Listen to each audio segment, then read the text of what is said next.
నాకు తెలిసి వీడియో పూర్తిగా చూస్తే లేడీస్ మాత్రం డెఫినెట్గా నన్ను తిట్టుకుంటారేమో. నేను రీసెంట్గా బస్ ట్రావెల్ చేశానండి. దానికి ముందుసారి ట్రావెల్ చేసినప్పుడు ఫ్రంట్న ఒక 4 సీట్స్ లైక్ 4 rows లేడీస్కి ఇటుపక్క, అటుపక్క 4 rows లేడీస్కి రిజర్వ్ చేసి ఉండేవన్నమాట. తర్వాత అంతా జెంట్స్ కూర్చునేవారు. కానీ మొన్న నేను ఎక్కినప్పుడు స్టార్టింగ్ నుంచి ఎండింగ్ దాకా మొత్తం అంతా లేడీసే కూర్చున్నారండి. ఆ లాస్ట్లో ఉంటుంది చూసారా, అక్కడ కూడా ఒక విండో సీట్ లేడీసే కూర్చొని ఉన్నారు. జెంట్స్ అందరూ కూడా ఎక్కిన వాళ్ళు నించొని ఉన్నారు. దాంట్లో స్టూడెంట్స్ ఉన్నారు, ముసలి వాళ్ళు ఉన్నారు, లగేజ్ మోస్తున్న వాళ్ళు ఉన్నారు, కొంచెం ఇబ్బంది పడుతున్న వాళ్ళు కూడా చాలా మంది ఉన్నారు. కానీ ఎవరు ఒక్కరు కూడా లెగిచి ఎవరికి సీట్ ఇవ్వలేదండి. నేను అప్పటికి కొంచెం లెగన్ మేడం మేము కూర్చుంటాం అని చెప్పి అడుగుదాం అనుకున్నాను. కానీ అప్పుడు నాకు ఇది గుర్తొచ్చింది. అమ్మ బాబోయ్, ఈ తనలో పంద పడే బదులు 4 గంటలే కదా నించొని ట్రావెల్ చేసేద్దాం అనుకున్నాను. అలాగే నించొని ట్రావెల్ చేసి వచ్చేసాను.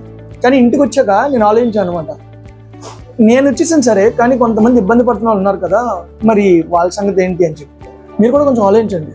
ఒక 4 seats మాత్రం మగవాళ్ళకి వదిలేయండి. ఎందుకంటే దాంట్లో అవసరమైన వాళ్ళు కొంతమంది ఉంటారు, వాళ్ళు కూర్చోడానికి పనిచేస్తారు. మగాడి మీద జాలిపడ్డం ఎందుకు అంటారా? మేము టికెట్ కొనుక్కొని బస్సు ఎక్కుతున్నామండి, దాని గురించి ఒక్కసారి ఆలోచించండి. ఇదేం డిమాండ్ కాదండి, మా మగవాళ్ళ తరఫు నుంచి నేను చేస్తున్న ఒక రిక్వెస్ట్ మాత్రమే అండి.